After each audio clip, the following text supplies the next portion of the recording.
The rain poured relentlessly, mirroring the chaos in Pimjai's heart. Her world felt like it was crumbling around her. Lost in her thoughts, she wandered aimlessly through the bustling market. Suddenly a hand reached out, pulling her back from the curb, just as a speeding car splashed through a puddle. Pimjai looked up, startled, into the kindest eyes she had ever seen. Tada, drenched yet radiating warmth, smiled at her. In that instant, amidst the downpour and turmoil, their eyes met. Time seemed to stop. It was a connection so raw, so unexpected, that it left Pimjai breathless. Pimjai couldn't shake off the memory of their encounter. Tada's quick thinking had saved her, but it was his gentle demeanor and the sincerity in his eyes that truly captivated her. He possessed a quiet strength, a humble confidence that drew her in. She found herself replaying their brief interaction in her mind, his words echoing in her ears. Tada, despite his simple life, had touched her soul in a way no one else ever had. His image lingered in her thoughts, a beacon of warmth in her otherwise stormy world. Unable to ignore the pull she felt, Pimjai decided to visit Tada. She found him at his stall in the market, the same warmth radiating from him. He greeted her with a genuine smile, his eyes lighting up at the sight of her. As they talked, Pimjai learned about Tada's dedication to his family, his passion for his work, his simple yet fulfilling life. His humility and genuine kindness deepened her admiration. He was a man of principles, content with his lot in life, yet possessing a spirit that yearned for something more. Section 4. Dinner at the Sriratana mansion. Tada, surprised but honored by her visit, invited Pimjai to dinner at his family's humble abode. The Sriratana mansion, despite its grandeur, buzzed with the warmth of family.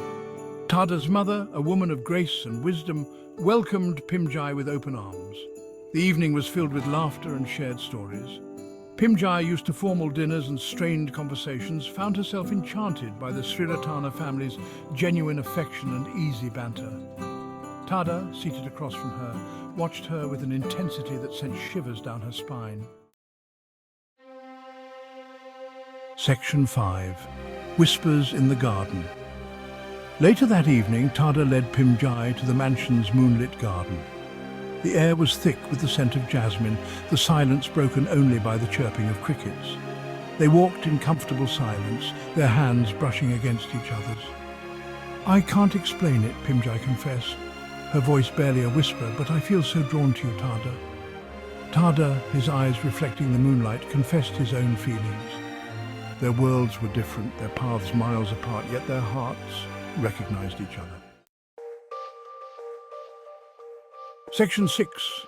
Duty and Desire. Their newfound connection faced a harsh reality. Tada, bound by duty and tradition, knew the weight of his family's legacy. He was expected to marry someone of their social standing, someone who could uphold their position in society. Pimjai, too, carried the burden of expectations. She was promised to another, a union orchestrated to merge empires and secure her family's future. Their love, as undeniable as it was, seemed impossible.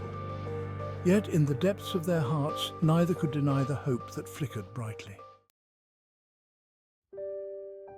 Section 7. A love destined for challenges. As the night deepened, they parted ways, their hearts heavy with unspoken promises. Pimjai, back in the confines of her world, knew she couldn't ignore this connection. She had found a piece of herself in Tada, a sense of belonging she never knew she craved. She resolved to see him again, to fight for the possibility of a future together.